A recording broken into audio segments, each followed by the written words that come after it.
Wow, what a super week 2 has been. I've read some exciting things in what you've posted in week 2.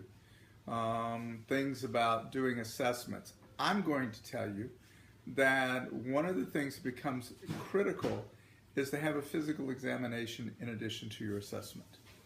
I'm looking for drug screens. I'm looking for PET tests. I'm looking for items medically that could cause the problems that the client is presenting you to.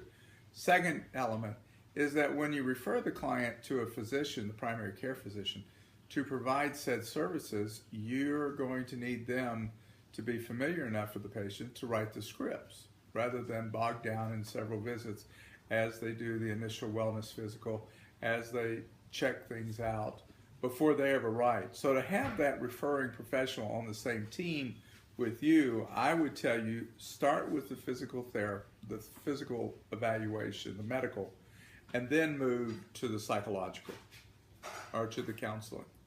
That way, when you come back to the physician and say, I need a medication evaluation, he's really ready. He's really prepped. He's ready to go with you on that. Whereas if you do it the other way, you're going to find mom becoming very frustrated. Child's going to lose interest and become problematic in their behavior. And you're really not going to be as effective as you want to be. Second thing I would tell you, and I noticed this, is I would use screening tools. There's some really highly effective screening tools out there like the PHQ-9.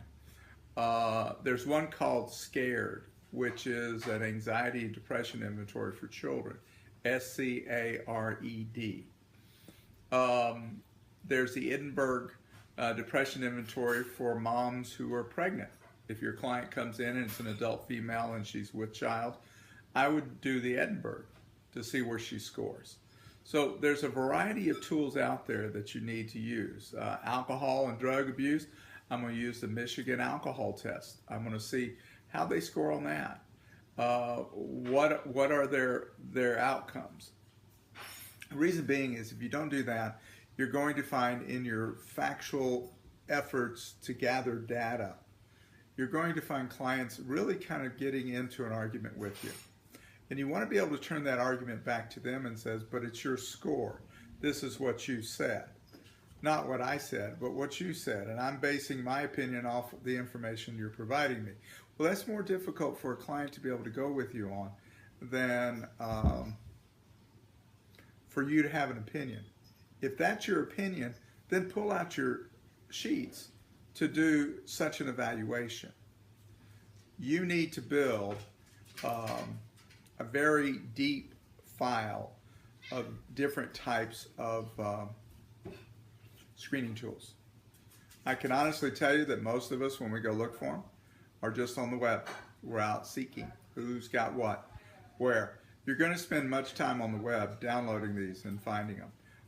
There's a website that the government puts out called SAMHSA.